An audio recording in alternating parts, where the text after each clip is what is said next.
이 첫 단추, 율법 자체에 대한 오해, 율법 외에 또 많은 부분에 대해서 우리가 하나님의 관점으로 바라보지 못해서 우리가 오해하고 있는 것들이 너무 많거든요. 그래서 오늘은 율법에 대한 부분부터 시작해서 여러 측면에 있어서 우리가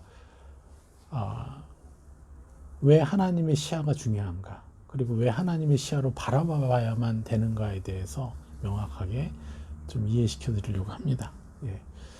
자, 우리 율법에 대해서 먼저 얘기를 해봅시다. 자, 율법은 선한 것입니까? 아니면 악한 것입니까? 아니면 쓸모없는 것입니까? 자, 우리가 사실 이것에 대해서 별로 관심이 없었죠. 그냥 그렇게 하라는 대로 하는 거죠. 실제로 율법은요, 선한 것인데 너무 악하게 사용되고 있다는 거예요. 그런데 왜 그러냐? 하나님의 시야로 바라보지 못했기 때문에 그런 거예요. 아무리 선한 것들이 있을지라도, 하나님이 선한 것을 주셨을지라도 그것들이 왜 안 좋은 영향력으로 또 오히려 악하게 역사하는 그 이유는 뭐냐? 바로 하나님의 시야로 바라보지 못하기 때문이에요. 그러니까 뭐예요? 모든 문제, 어떠한 영역일지라도 시야의 차이, 관점의 차이로 다른 결과를 낳게 된다는 거예요. 그래서 우리가 그냥 막연히 교회를 다니고 신앙생활 열심히 하고 그게 핵심이 아니라 정말 하나님이 바라보시는 관점이 무엇이고 하나님은 어떤 감정으로 이것을 우리에게 주고 싶으신가를 알아야 되는데, 그리고 그 관점에 우리가 들어가서 그 감정 안에 들어가서 같이 봐야 되는데, 이게 제외된 상태에서 이걸 뭔가를 보고 해석하려고 하니까 뭐가 돼요? 하나님의 의도와 다른 의도에 해석을 하게 돼요. 이런 시간들을 너무 많이 가졌죠. 그래서 율법에 대해서도 마찬가지고, 하나님은 율법을 우리를 축복하려고 주셨을 텐데 분명히, 그런데 그 율법이 오히려 우리에게 악한 영향력을 주고 오히려 너무나 안타까운 종교인으로 만들어 버리는, 그러니까 바늘로 찔르면 피 한 방울 안 나올 것 같은 그런 종교인들이 되기도 하고, 예. 또 양심에 대해서도 마찬가지예요. 또 질투, 분노, 보복, 사랑, 이런 정말 여러 성경에서 말씀하시는 이 하나님의 의도하심과 너무 다르게 보게 된다는 거죠. 그러니까 다르게 보니까 다른 결과를 낳게 돼요.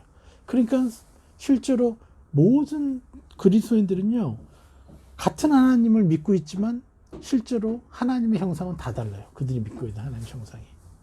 이게 참 아이러니한 거죠. 왜 그래요? 관점이 달라서.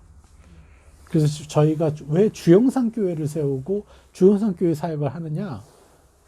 하나님의 형상이 어떤지를 알면 이 율법을 주신 의도가 뭔지 알고, 양심 중에서 진짜 양심이 뭐고 거짓 양심이 무엇이고, 이 질투하시는 하나님이 얼마나 놀랍고 위대한 아버지의 사랑이신지도 알게 되고, 이 분노도 육신의 분노가 아니라 하늘의 보복이 되어서 결국은 그 분노와 보복이 영혼을, 원수를 사랑할 수 있는 이 형상이구나.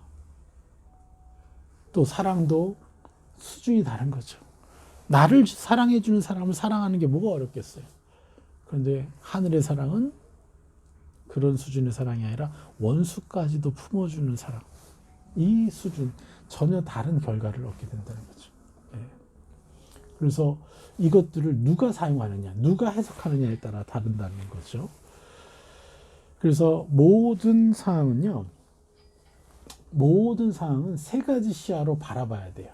그래야 진정한 이제 그리스도인, 이제 칸이 부족해서 이렇게만 썼는데, 진정한 지도자, 진정한 리더가 될 수 있고, 진정한 분별력을 얻을 수 있고, 결과적으로는요, 진정한 그리스도인의 삶을 살 수 있게 되는 거예요. 이 모든 상황을 어떤 세 가지의 시야로, 이 세 가지 시야가 뭐겠냐? 그건 바로 뭐예요? 하나님, 그리고 사람, 그리고 사단. 이 세 입장에서 보는 것들. 그런데 우리는 요 모든 상황을 온전히 하나님과 사람과 사단의 입장과 관점에서 바라보질 못하니까 대부분 우리의 분별은 다 실패했어요. 그러니까 눈앞에 보여지는 상황을 제대로 분별 못하니까 무슨 일이 벌어지겠어요? 계속 실패하는 결정을 하게 되죠. 실수하게 되는 거예요. 예. 그런데 중요한 것은요, 모든 실패들을 통해서 우리는 준비되고 있다라는 것이에요. 이것마저도 하나님 우리를 축복하시는 거예요. 저는 이렇게 여러분들처럼 훌륭한 제자들을 내가 지금은 두고 있지만 난 옛날에 너무 귀한 제자들을 놓쳤어. 왜 놓쳤는지 아세요? 내가 너무 조급했어. 난 내 비전을 이루는데 정말 헌신을 시켜주고 싶고 그 길을 따라오게 하고 싶은데 그들이 내 말 뜻을 이해를 못해. 그러니까 다른 길을 선택해. 그래서 내가 일부러 자르는 사람도 있고 또 그 사람은 내가 기다려줬어야 되는 시간이었는데 기다려줄 수가 없었던. 그러다 보니까 떠나가게 되고 이런 수많은 실수들이 있거든요. 그 원인이 뭐겠어요? 바로 하나님의 시야로 분별하지 못했으니까요. 그러니까 참 지도자들의 아픔도 많이 알죠. 그런데 그 지도자들이 순수함, 저는 순수했어요, 정말. 그런데 순수했지만 분별력이 부족했고 무엇보다 이 분별력이 약했던 건 뭐냐면 하나님과의 깊은 관계를 맺는 것 같았지만 사실은 그분의 감정을 내가 못 느꼈던 거예요. 잘. 예, 지금 느끼는 거하고는 천지 차이죠, 완전히. 하늘과 땅 차이로 그때 저는 하루 6시간, 7시간 기도했거든요. 뭐 기사와 이적도 일어나고 막 많은 일들이 있었지만 하나님의 감정이 부족해서 늘 낮은 자존감으로 살았던 사람. 그래서 난 내 비전을 이루어야 돼. 성과가 일어나야 내가 가치 있는 것처럼 느껴지고 막 이런 이제 혼란함 속에서 있었죠. 네. 그런데 너무 감사한 것은 그러니까 이 모두가 실패들을 통해서 준비되고 있는 중이다. 다만 그 실패들을 통해서 준비됐으니까 그 실패 기간이 길었으니까 이제 내가 도와줘야 될 수많은 영혼들은 이제 더 짧은 시간 안에 이 덫에서 벗어날 수 있도록 그만큼 돕고 싶은 마음이 간절해지겠죠. 그래서 우리는 이 세 가지 시야를 명확하게 이해해야 돼요. 하나님, 그리고 사랑, 그리고 사단. 그리고 사랑, 그리고 사단. 예. 하나님과 사람과 사단의 시야에서 율법과 양심과 질투와 이런 것들은 어떻게 다른 것인가를 알면 앞으로도 더 많은 영역에서 우리가 어떻게 해석되어지고 그래서 어떻게 사용해야 되는지 어떤 것이 악의 공격이고 속임이고 어떤 게 하나님의 의도요 본질인지를 알게 된다는 거죠. 일단은 율법을 먼저 볼까요? 율법에 대해서 바라보면 율법은 어떤 것인가? 아까 우리 자매가 그 얘기했죠. 선과 악을 구별하는 기준이다. 이렇게 얘기를 했어요. 근데 이제 더 깊이 들어갈 필요가 있죠. 율법에 대해서 하나님은 어떻게 생각하시고 사람은 어떻게 생각해요? 우리가 아까 얘기한 것처럼 율법은 그런 것이 선과 악을 구별시켜주는 그러한 도구로 되게 고마운 것이 돼야 되는데 어떻게 쓰임받는지 또 봐야 되고 또 사단은 이 율법을 어떤 의도로 사용하느냐.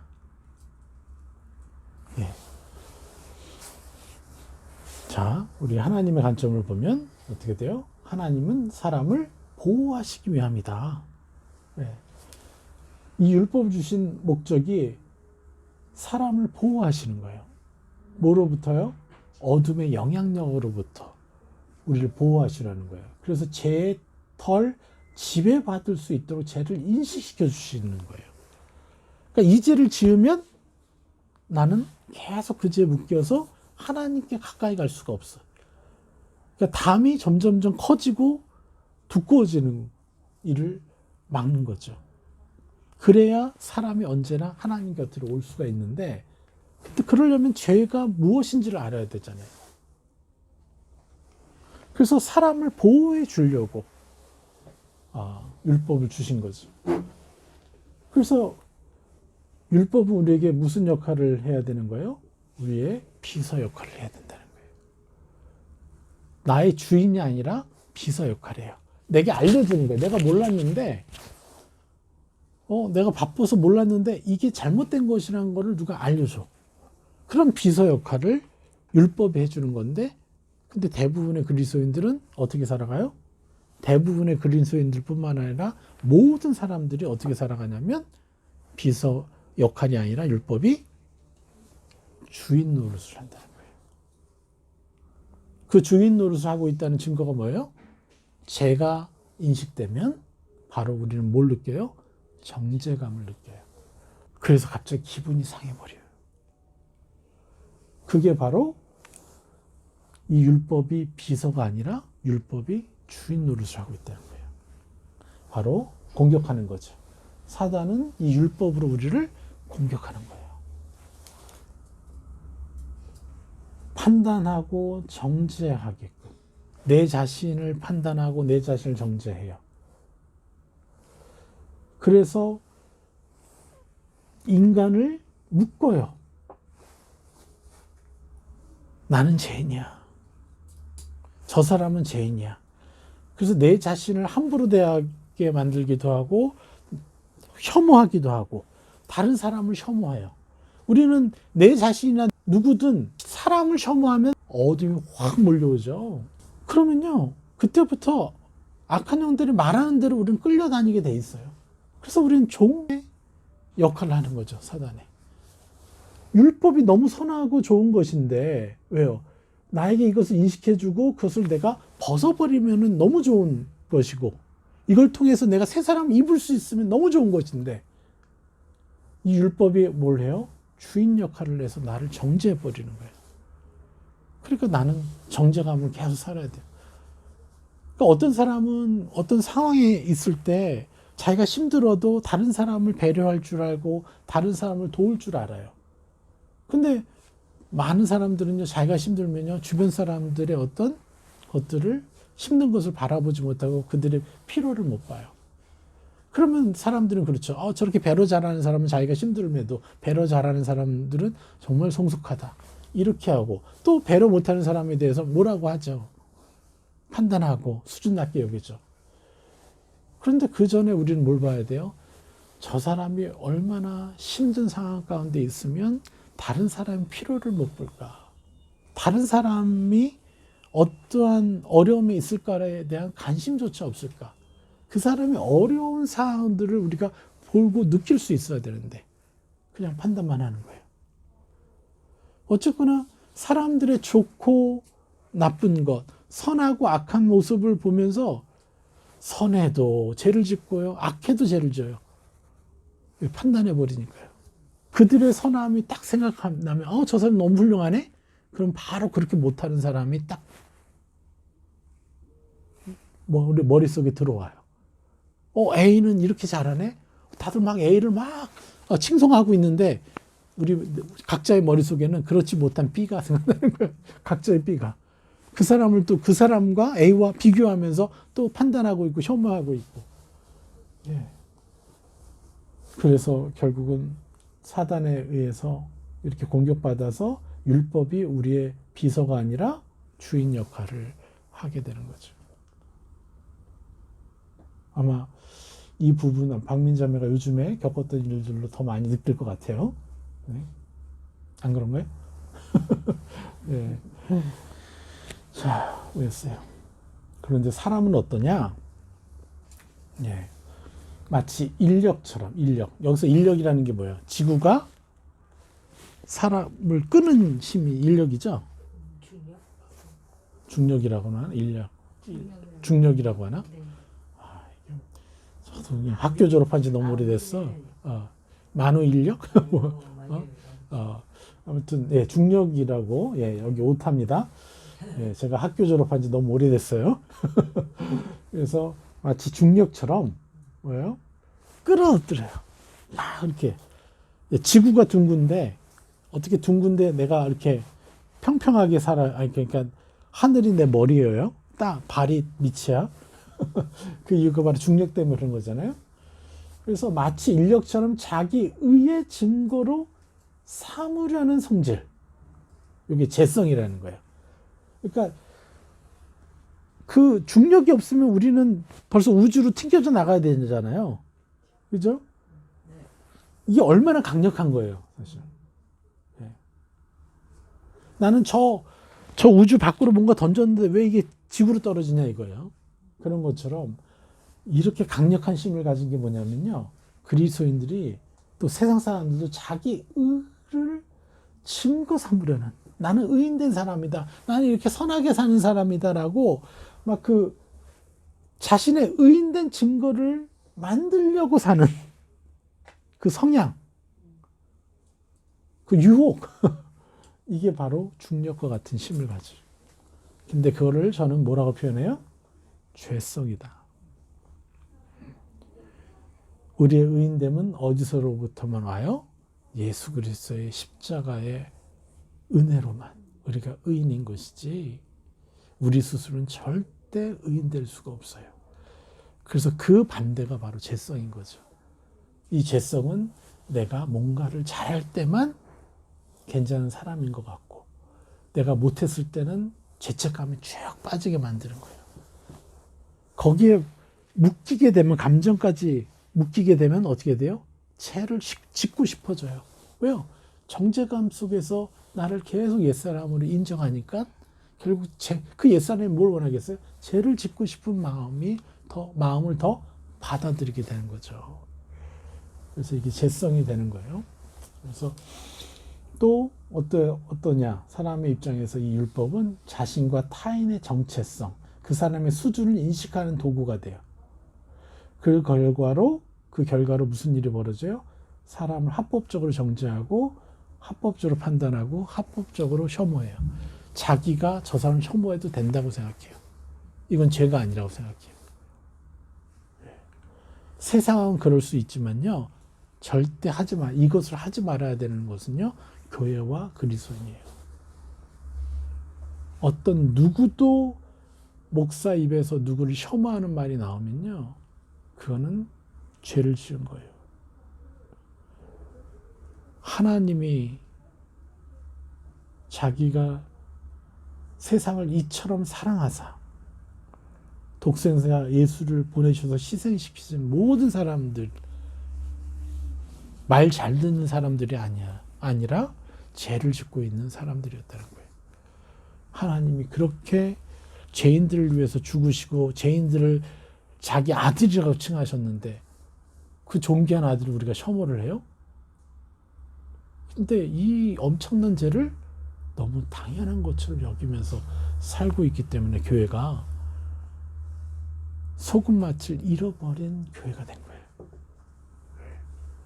제가 전에 말씀드렸잖아요.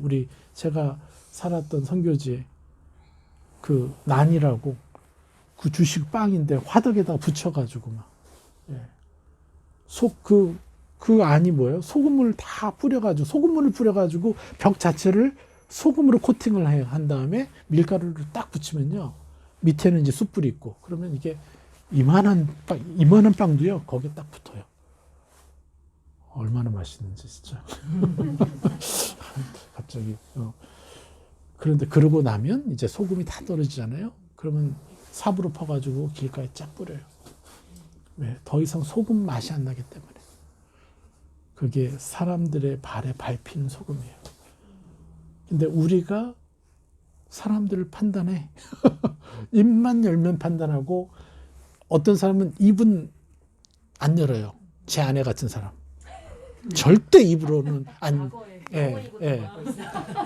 절대 입으로는 아무 말 안 하니까 사람들 수준 괜찮다고 해요. 근데 나중에 알고 봤더니 내가 막 한참 이제 너는 막 늘 입으로 판단했던 사람이거든. 그런데 결국은 그래도 나는 끝내는 축복으로 끝나. 어쨌거나. 그러다가 이제 판단과 싸우면서 축복을 하다 보니까 내가 막 올라가는데 내 아내 수준을 넘어버리는 거야. 그때 알았어. 내 아내는요, 문제 있는 그 사람을 아예 자기 머릿속에서 지워버린 능력이 있더라고요. 살인의 능력이 있었어. 영적 살인. 와. 그러니까 아무 말도 안 하고 5년 사는 것 같은데 열매가 안 나오는 거예요. 근데 나는요, 막 씩씩거리면서 막 판단하고 막 혐오하고 막 그래. 어떻게 사역자가 그럴 수 있어? 어떻게 사역자가 이렇게 이기적일 수 있어? 막 이러면서. 근데 결국은 나중에 축복하잖아요. 결국 나한테서 열매가 나오더라고. 예. 그러니까 우리 결국 입으로 뱉건 속으로 어떻게 했건 다 우리는 남을 판단하고 혐오하는 게 우리의 문화였다는 거예요. 이게 세상의 문화죠. 예. 그러니까 이게 율법이 기가 막힌 도구가 되는 거야. 다 그 수준이냐. 이거 못하면 이제 수준 이하라는 거죠. 더 심하면 인간이 아니야. 인간 취급을 안 하기로 결단할 수 있는 어떤 기준이 되어버리는 거죠. 그래서 이게 정죄와 판단, 혐오의 기준이지만 정죄와 판단, 혐오의 도구가 되어버린 거예요. 이 율법이. 사람이 그냥 쓸 때는. 네. 그래서 우리는 하나님의 관점으로 율법을 바라보고 사용할 것이냐, 아니면 사람의 관점으로 율법을 바라볼 것이냐, 아니면 사단의 관점에서 그것을 그대로 받아들일 것이냐. 이것은 우리가 선택하는 거예요. 사람이 하늘의 것을 선택하느냐, 아니면 세상의 것을 선택하느냐. 이 결정이 난다는 거죠.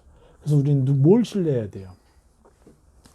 하늘을 신뢰해야 돼요? 아니면 사람과 자기 자신과 세상의 기준을 신뢰해야 되겠습니까?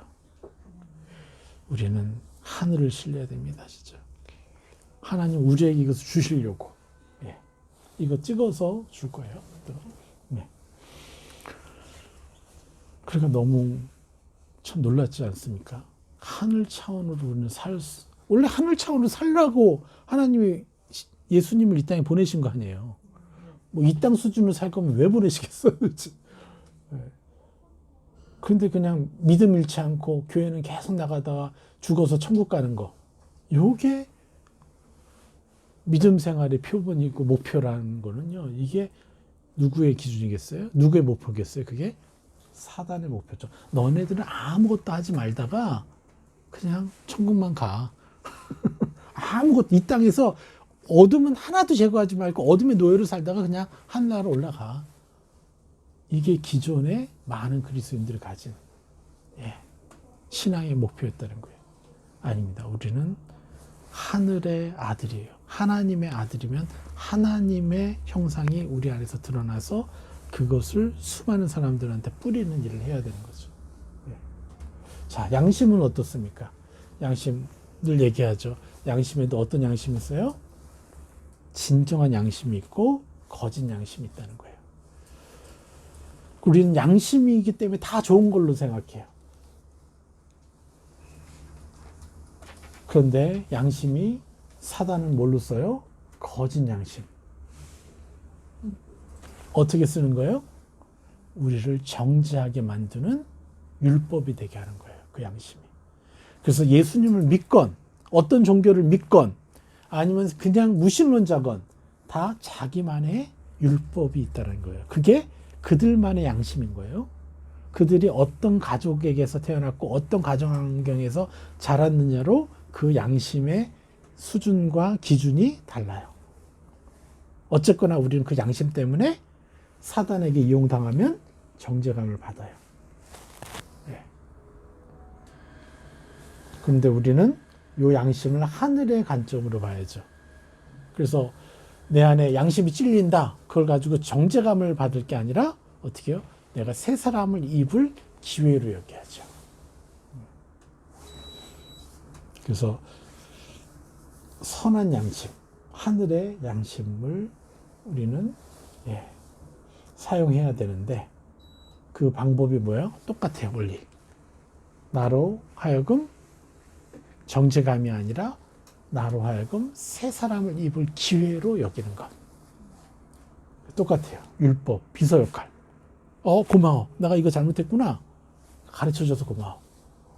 내가 이번에 내가 이기적으로 이런 결정을 했구나. 고마워. 알려줘서. 그럼 나 이기적인 사람이 아니라 정말 이타적으로 결단하는 사람이라고 내가 입을 거야. 비서 역할을 하는 거죠. 땡큐. 그래서 계속해서 감사할 수 있는 거예요. 양심도 마찬가지라는 거예요. 또 그 다음 뭐예요? 질투하시는 하나님. 하나님이 자신을 뭐라고 했어요? 나는 질투의 하나님이다. 참 이게 얼마나 놀라운 말씀이에요. 사람들이 질투하신 하나님 그러면 벌써 두려워. 그러니까 내가 질투하게 하면 너네들 큰일 나. 이렇게 이런 느낌으로 우리가 하나님을 봤잖아요. 질투 하나님을 그러니까 두렵고 그래서 우리가 신앙생활 정말 더 잘해야 되는구나. 막 이렇게. 그런데 이 질투의 하나님은 뭐라 그랬어요? 사람이 무엇이간데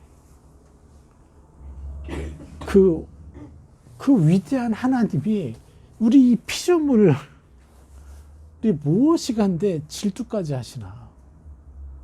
이건 놀라운 사랑의 고백이잖아요. 이슬람에서는 진짜 피조물을 버러지 같은 존재처럼 표현하거든요. 그 위대한 알라에 비하면 우리는 버러지 같은 존재니까 우리는 숭배만 해야 되는 거예요. 그래서 그 알라라는 존재에게 질문도 하면 안 돼. 이슬람은요, 알라에게 질문도 하면 안 돼. 그거는 신성모독이 되는 거야. 어떻게 그 신성한 그분에게 더러운 우리가 질문을 해. 이렇게까지 표현할 정도로 너무 참 악하죠. 그런데 하나님은 우리가 하나님보다 다른 사람을 사랑하고 다른 존재를 사랑하는 것에 질투하신다고 했어요. 질투라는 단어는 뭘 뜻하여요? 예? 질투라는 단어는 짝사랑이잖아요. 짝사랑. 그러니까 하나님이 우리를 질투한다고 그랬어요. 그럼 하나님이 우리를 뭐 하신다는 거예요? 짝사랑 하신다는 거예요. 우리가 뭔데 짝사랑을. 근데 이러한 분만이 진짜 신이 될 수 있는 거죠. 진짜 하나님이 될 수 있는 거죠. 내가 만약에 문건사님을 사랑하거나 귀하게 여기지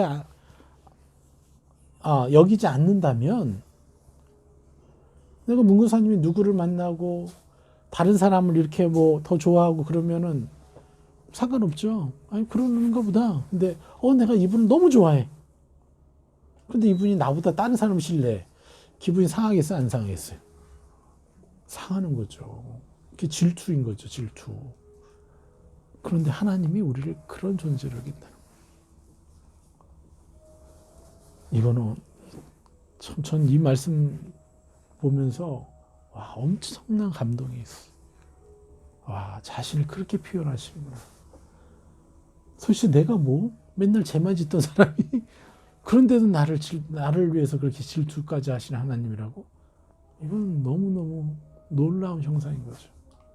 네. 그리고 또요, 분노도 뭐라 그랬어요? 이 사단은 어떤 분노를 해요? 사람에게 분노하게 해요. 사람을 싫어하게 해요. 사람을 무시하면서 분노를 하게 해요. 저 사람이 나를 분노하게 하면 나의 분노를 저 사람을 무시하면서 분노를 하게 하는 거죠. 그런데 하늘의 분노와 하늘의 이 보복은 어떤 거예요? 그 사람으로 하여금 사람을 무시하게 하는 그 악한 영들, 그 악한 영들과 대신 싸워주는 거죠. 어떻게 함으로? 그 사람에게 세 사람의 형상을 입혀줌으로. 그게 진정한 분노요, 진정한 보복인 거죠. 우리는 하늘의 보복을 해줘야 됩니다. 내가 저 사람 축복해 줄 수 있어요. 그렇지만 내가 받은 상처는 어떻게 할 거예요? 내 무의식이 계속 쌓일 텐데요. 우리는 보복을 해줘야지만 내 안에 있는 상처를 다 끄집어낼 수가 있어요. 내가 속 시원해질 때까지 보복해 주는 거예요. 예. 어떻게 해요? 새 사람을 입혀줌으로. 네. 사랑도 마찬가지죠. 하늘 차원의 사랑. 내가 나를 사랑해주는 사람을 사랑하는 수준이 아니라 나에게 원수짓 하는 사람까지도 사랑해 줄 수 있는 사람. 예, 전혀 다르죠. 네.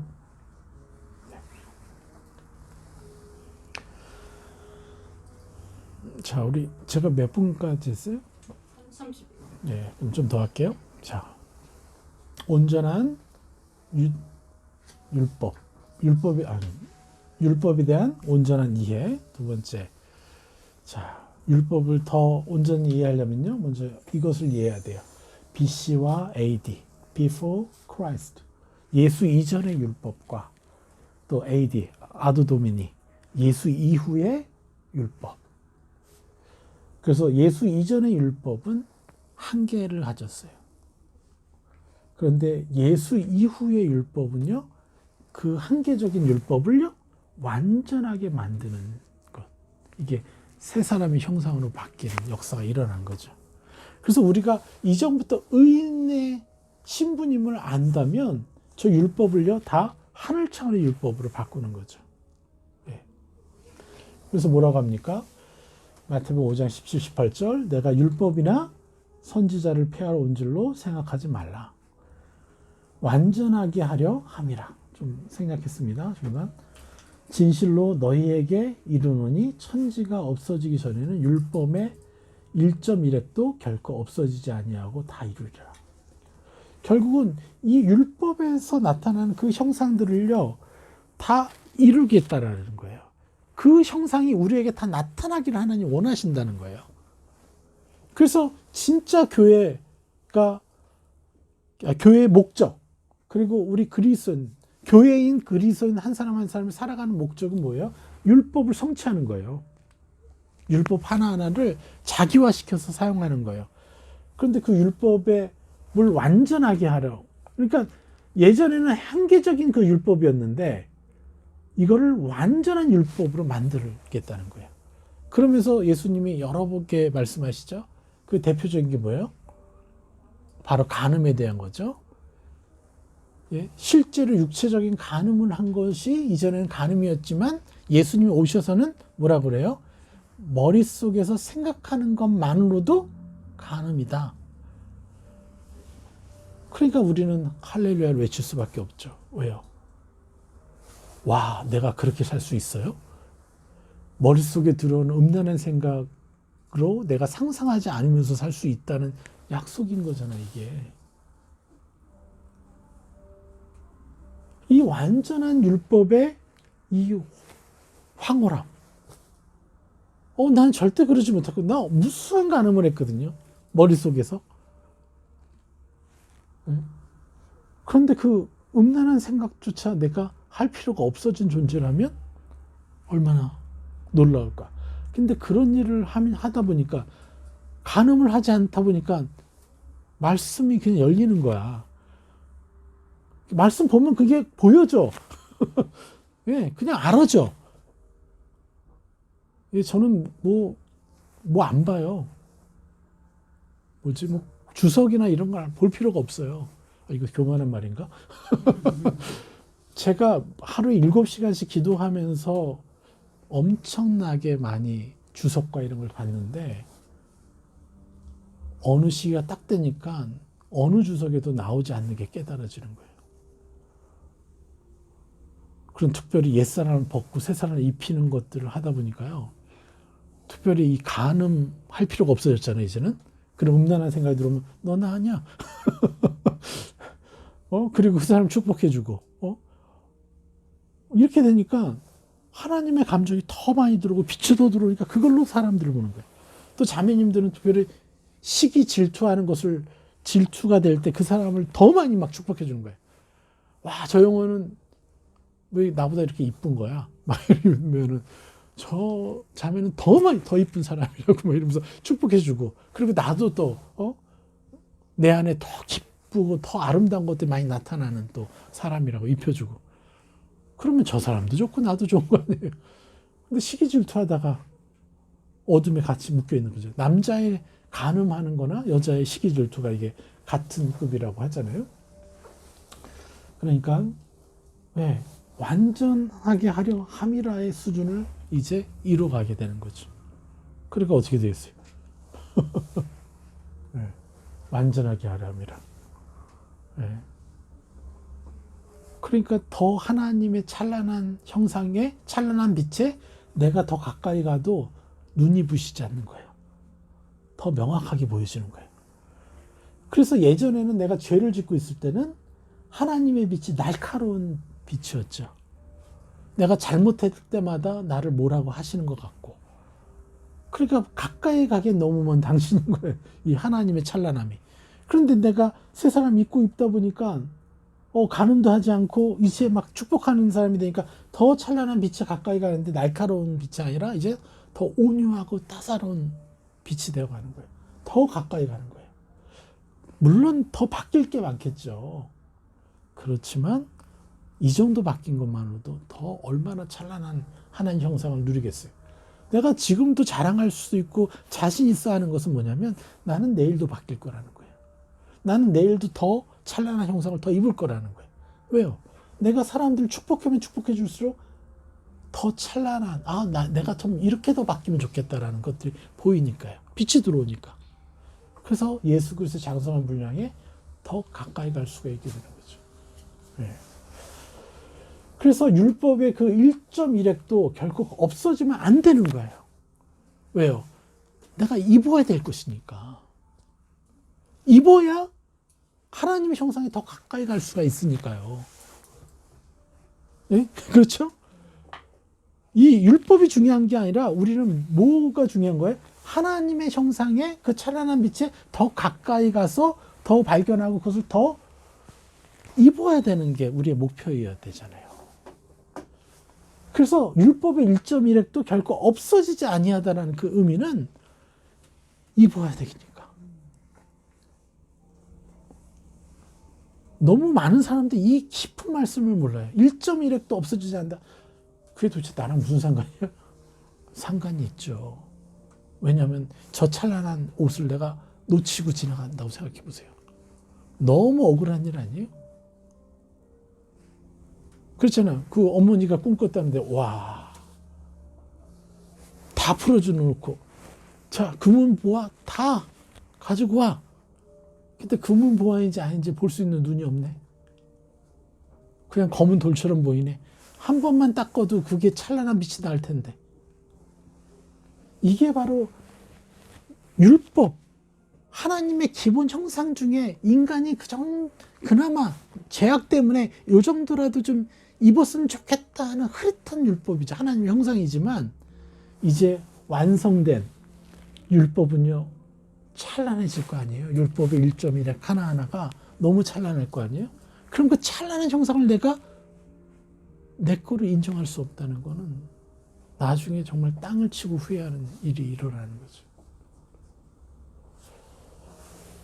이거는 살아주고 안 살아주고의 문제가 아니라 내가 입느냐 못 입느냐의 문제라는 거예요.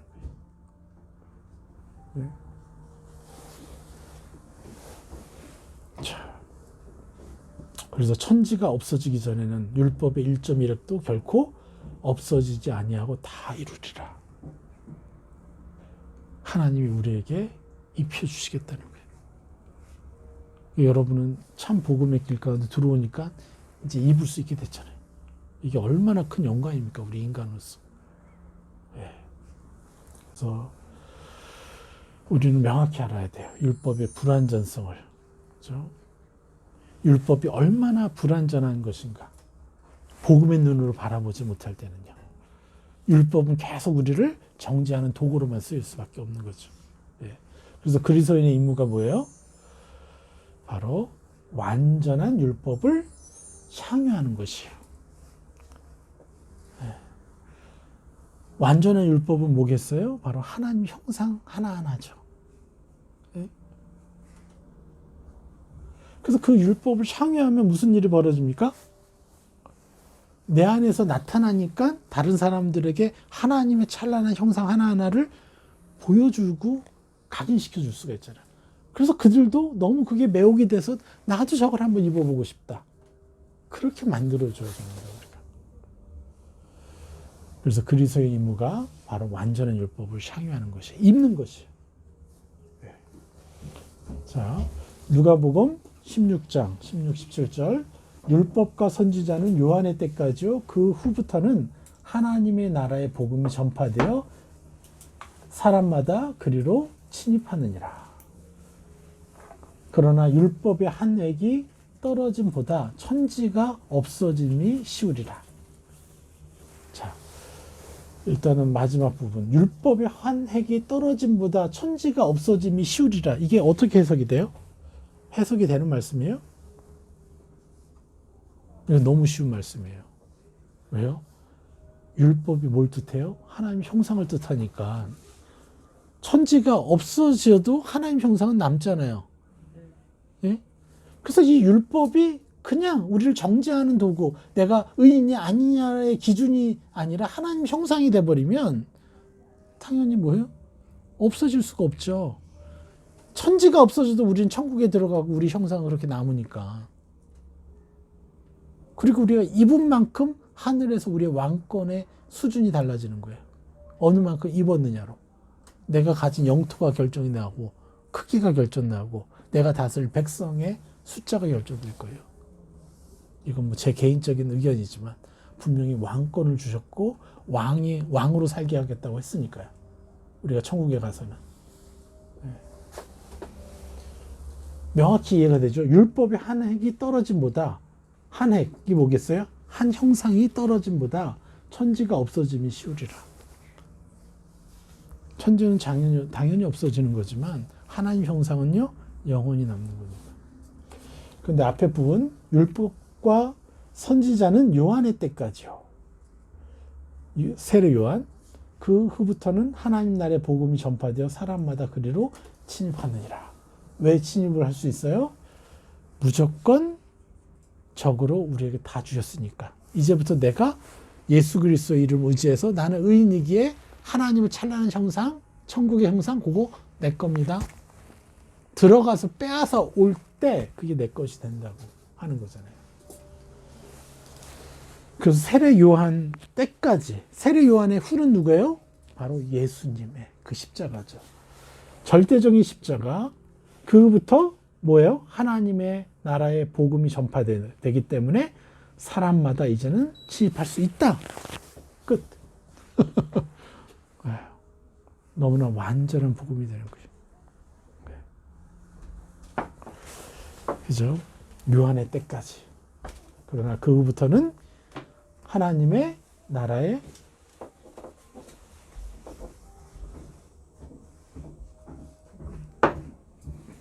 지금 기다리고 있는 중입니다. 네. 자, 하나님 나라의 복음, 십자가 복음 때문에 나는 모든 사람은 의인 되었다.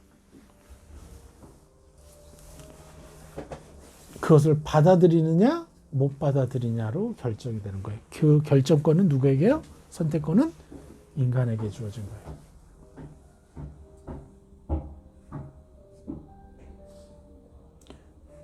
그래서 사람마다 어떻게 해요? 그리로 침입하느니라. 이렇게 약속하신 겁니다. 침입하느니라. 예. 그래서 자기 십자가가 천국을 침노하는 것이고 천국을 침노하는 것이 옛사람을 벗고 새사람을 입는 것이고 그리고 이 땅에서 묶으면 하늘에서 묶이는 것이고 땅에서 풀면 하늘에서 풀리는 것이고 다 같은 얘기를 하는 거죠. 진리는 너무너무 단순한 거였다. 예. 그래서 저는 제가 설교하는 내용은 그래서 이 얘기만 하는 거예요. 계속.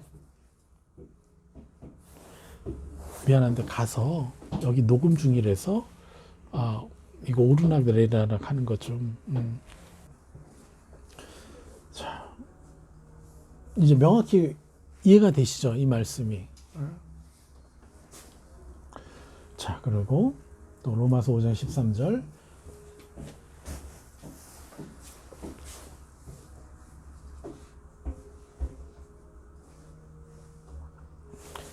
그러므로 율법의 행위로 그의 앞에 의롭다 하심을 얻을 육체가 없나니 율법으로는 죄를 깨달음이니라. 예, 딱 비서 역할만 하면 딱 되는 거예요. 얘네들은 더 이상 할 일이 없어요. 그리고 율법을 나라고 하기만 하면 되는 거예요. 우리는 그 형상을 나라고 인정만 하면 되는 거예요. 침노하면 되는 거예요.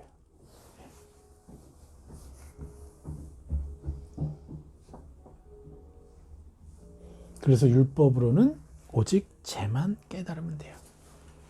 그래서 내가 벗어버려야 될 게 무엇인지만 깨닫고, 그리고 그걸 가지고 하나님께 가져가면 하나님이 가르쳐 주시는 거죠. 내가 입을 새 사람의 형상이 무엇인지.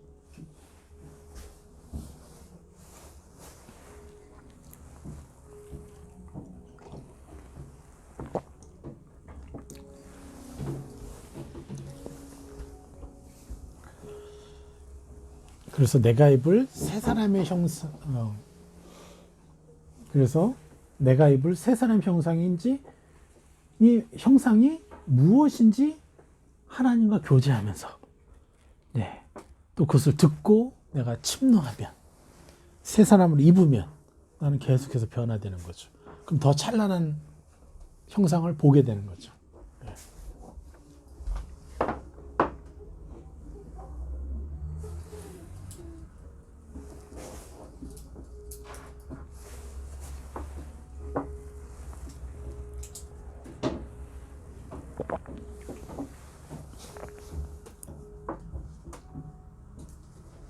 쭉 보세요. 그 다음 절도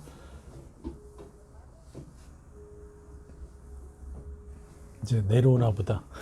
시끄럽다니까. 그죠? 그래. 착하네.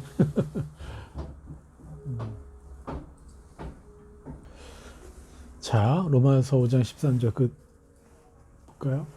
죄가 있기 전에도 세상에 있었으나 율법이 없었을 때는 죄를 죄로 여기지 아니하느니라. 그래서 내가 벗어버려야 될 게 무엇인지를 우리가 몰랐다는 거죠. 그래서 하나님은 도와주는 거예요. 이거 죄다. 그런데 그 율법이 무슨 역할을 했어요? 계속 정죄하는 역할을 하도록. 이제 악한 종 그렇게 했고, 그것을 우리는 받아들였죠. 예, 그래서 대부분 이 원리에 당하는 교회와 성도들이 많이 생긴 거죠. 너무 안타까운 거죠. 자, 잘 활용만 하면 되는 거예요. 그래서 이제 어떻게 해요? 우리는 오직 옛사람을 벗고 새 사람만 입는 일에만 충실하게 하면 돼요. 죄 지은 것 때문에, 나의 연약함 때문에 땅에 꺼져서 그냥 푹 이렇게 뭐라 그러나, 그 깊은 수면,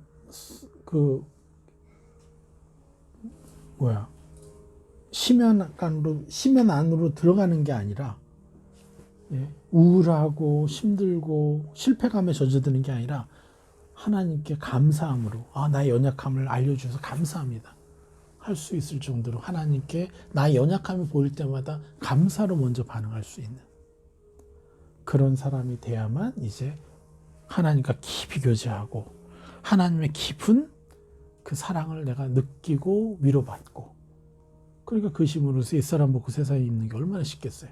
기도가 되죠. 예. 이건 너무 잘 알죠. 네. 자, 그럼 뭐냐? 우리가 율법의 원리, 율법의 형상이죠. 그리고 또 하나님 나라의 원리, 하나님의 형상, 그리고 복음의 원리, 복음의 형상. 이게 서로 어떤 이제 메커니즘을 가지고 있느냐? 자, 율법의 형상, 율법의 원리와 하나님 나라의 원리, 형상은 같은 걸까요? 아니면 다른 걸까요?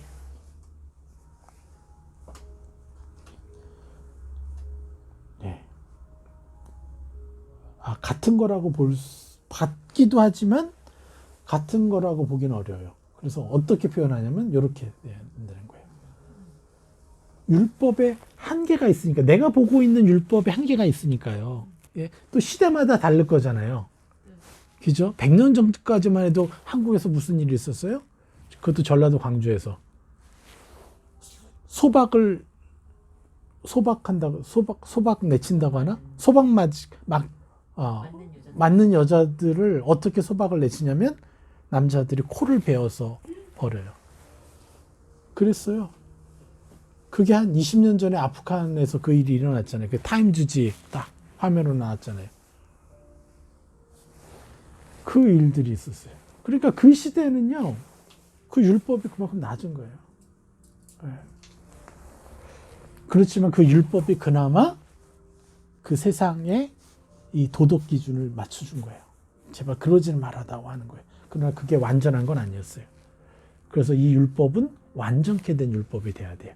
하나님 나라의 형상인 거죠. 그것도 이 땅에서. 예. 자, 복음의 원리와 형상이 바로 이제 완전케 된 율법이 되는 거죠. 그런데 이것도 어떻게 돼요? 같은 거예요? 아니면 또 다른 거예요? 이것도 같을 수도 있고 다른 거 있어요. 왜? 하나님 나라에서는 뭐가 없어요? 사단이 없어요. 어둠이 없어요. 그래서 어둠이 있는 상태에서 우리가 이 정도 볼 수 있으면요, 어둠이 없는 상태는 더 깊이 볼 수 있다는 거예요. 더 찬란하죠, 하나님 나라의 형상은요. 우리가 이곳에서 영생하게 될 거라는 거예요. 그리고 그 땅에서 영생을 어떤 모양으로 살 거냐? 그거는 내가 이 땅에서 얼마나 찬란한 율법, 하나님의 나라의 형상을 입었느냐로 결정될 거라는 거예요. 이 일에 우리가 정말 우리의 모든 것을 바쳐야 돼요. 그리고 그 찬란한 형상을 더 입기 위해서 필수 조건이 뭐예요? 나를 정죄하지 말아야 되고, 정죄해야 되고 판단되어져야 될 그 사람들에게 새 사람을 입히면 입을수록 빛이 더 들어와서 내가 더 입을 수 있는 찬란한 형상을 볼 수 있게 되는 것이죠. 그만큼 나는 더 찬란해지는 것이죠. 이 일만 해도요, 하나님 나라는 계속 확장됩니다. 왜요? 가정이 천국이 되어버리니까. 또 다른 차는 확장되어 가니까. 그럼 주변 사람들이 딱 보기에도, 와, 저 집은 왜 이렇게 달라? 아, 오늘도 아침에 여기서 이제 셀을 하는데, 너무 내 딸을 이렇게 막 칭찬하시는 거예요. 우리 리니를 칭찬하는데, 오시자마자 우리 이준 집사님이, 눈을 계속 눈물을 흘리시는 거야. 근데 갑자기 딸내미가 일어나서 뒤로 가는 거야. 그래서 제가 화장실 가려나? 그랬죠? 나만 볼 수 있는데. 근데 봤더니 휴지를 가져다가 딱 놓고 가더라고. 와, 우리 딸 언제부터 이렇게 멋있어졌지도. 근데 이따가 또 식사할 때는 갑자기 나한테 찾아와가지고는, 아빠, 저기 이으시 집사님 아들 혼자 밥 먹고 있어. 나한테 그걸 또 알려주는 거야. 와, 이 아이가 소외된 사람의 마음을 참 먼저 볼 줄 알고 나한테 이렇게 하는구나. 아, 나는 진짜 어제 너무 행복했어요, 진짜. 우리 아이가 벌써 그렇게 하는 것이 점점점 어떻게 돼요? 더 아름다워져 가잖아요. 네. 그러니까 우리는 계속해서 바뀔 거라는 거예요, 새 사람으로. 그래서 참 그렇게 하면 할수록 어떻게 돼요? 찬란 형상 입으면 입을수록 지금부터 우리가 그 영생을 누리지만 하늘나라에서는 진짜 완전한 왕권을 소유하면서 영원히 살아갈 것이라는 거죠. 지금부터 누려야 된다는 거예요. 우리는 선물해 줘야 된다는 거죠. 네. 그래서 율법 우리는 감사해야 되죠. 그리고 또 내가 반드시 침노해서 입어야 될 것이라는 거. 모든 율법. 그리고 구약의 율법은 어떤 율법으로 바꿔야 된다고요? 완전한 율법으로 우리가 완성해서. 완성은 누구와 해야 되는 거예요? 내가 하나님과 만나서 들어서 나의 율법을 만드는 거예요. 각자 율법을. 완전케 된 율법을 각자 만드는 거예요. 이러면 정말 엄청나게 이 땅에서 천국이 확장되어 갈 것입니다. 네, 오늘 여기까지 할게요. 네. 여러분들 각자 한번 나눠보시죠. 이 말씀 가지고 어떻게 또 느꼈고 받으신 은혜들. 네, 전에는 그 율법이 선과 악을 판단해 주니까 그걸 못 따라가면 그걸 정죄하게 되고 또 나도 또 다른 사람도 정죄하고 네, 그렇게 좀 봤는데 오늘 하나님께서는 그러니까 율법을 폐하는 게 아니라 완전하게 하시고 예, 1.1획도 결코 없어지지 않고 오히려 다 이루어지신다. 그 율법이 이루어지신다는 것은 내가 그 율법을 인물로 예, 인물. 나의 그 오히려 그 하나님의 그 세 사람의 형상을 입음으로 내가 그것을 율법을 이루어가고 그 세 사람을 입음으로 하나님 나라의 그 찬란한 형상을 내가 맛보고 누려간다는 그 기쁨을 지금 이 세상에서 지금 내가 하나씩 해나가고 그게 나의 하나님이 나에게 주신 축복 네, 그렇게 느껴지니까 너무 하나님의 그 은혜가 감사하고 네. 감동이죠. 예, 진짜. 감동이네요. 네. 진짜, 너무 기쁘죠. 네. 그 말씀 하나하나가 그냥 거저 나오는 게 아니에요. 특별히 예수님이 하신 말씀들은요. 네. 그게 깊이 그러니까 볼 수 있는 사람은 보는 거예요. 들을 수 있는 사람은 들을 수 있고. 근데 그건 뭐냐? 침노한 만큼 보게 되는 거죠. 또 다른 분들은 저는 이번에는 그 율법의 1.1핵이라는 거에 대해서 율법이 하나님의 형상이었구나. 그냥 죄에 대해서 어떤 선들에 대해서 알려주시는 어떤 기준점 이런 정도로 생각했는데 그게 아니라 오늘은 말씀하실 때 하나님의 형상이라고 얘기하시니까 더 이해가 훨씬 더 쉬웠고 이것을 내가 더 많이 입을 수밖에 없구나.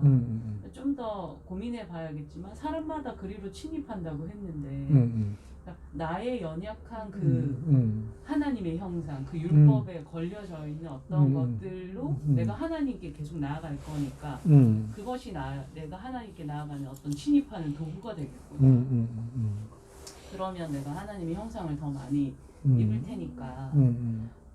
그래서 또 그게 그래서 이렇게 또 해석이 될 수 있는 건가 이렇게 또 생각이 되면서 또 되게 감사했고 또 정말 율법의 한 획이 떨어짐보다라고 말씀해 주신 부분에서 하나님의 형상 중에 단 하나라도 없어지면 완전한 게 아니겠구나 싶어서 그렇겠다 싶어 그런 마음이 더 이해가 더 많이 됐던 것 같아요. 그래서 내가 더 많이 입어야겠다.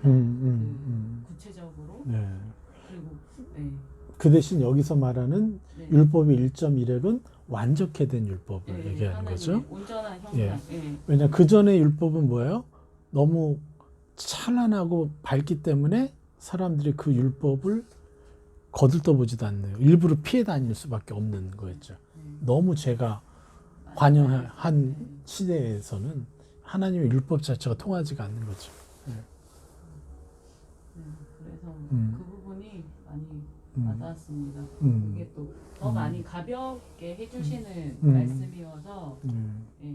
저는 이 완전케 되는 그 율법으로 각 사람들이 이 복음을 복음 안에서 세 사람을 더 입어서 각자가 더 완전케 되는 율법을 완성해가 잘들 들은 건가요? 맞죠, 맞아요. 맞죠. 그렇게. 각자 다르지 그것도. 예. 어떤 좀 율법을 가질 것이요. 충격받았어요.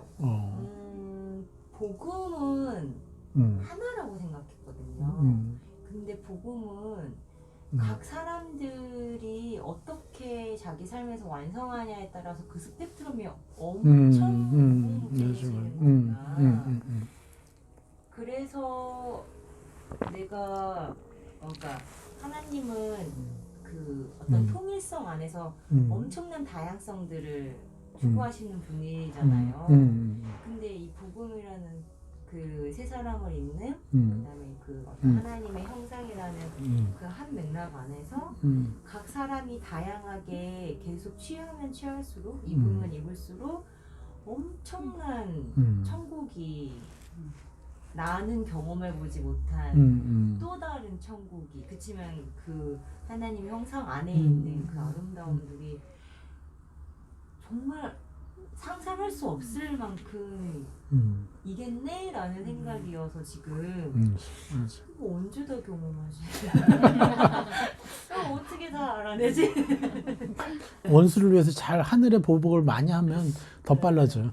지름길이에요. 지름길. 그래서 그냥 이 복음을 알면 알수록 또 내가 하나님의 새 사람을 입으면 입을수록 말씀하신 대로 원수를 더 강력하게 다스려주면 다스려줄수록 너무너무 익사이팅하게 지금 이 땅에서의 삶을 살 수 있고 그리고 나서 건 음.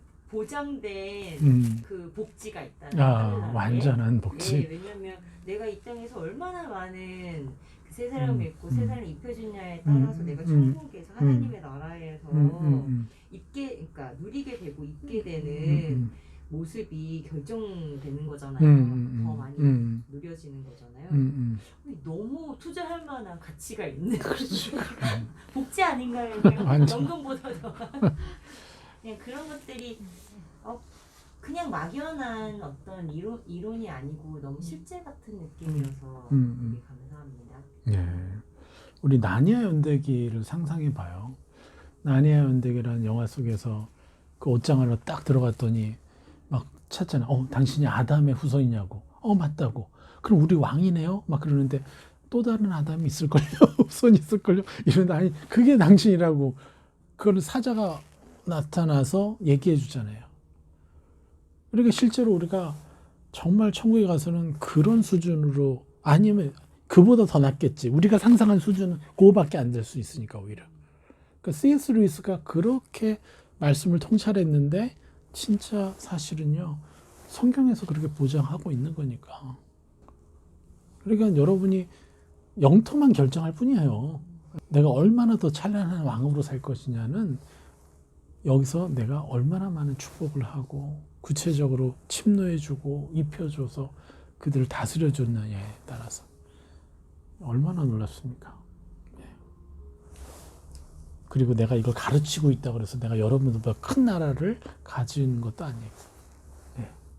여러분이 받았던 달란트에 비해서 얼마나 확장했느냐로 되는 거니까 네. 여러분들이 나보다 더 큰 한 10배로 큰 땅을 가지고 있으면 일부 나눠줘야 돼 나한테. 네? 또 그때가 쌩까면 안 되는 거 이게 또. 그래서 이러면서 우리가 아주 멋진 영원한 삶을 살 텐데. 네. 할렐루야. 너무 감사하네요. 여기까지 할까요?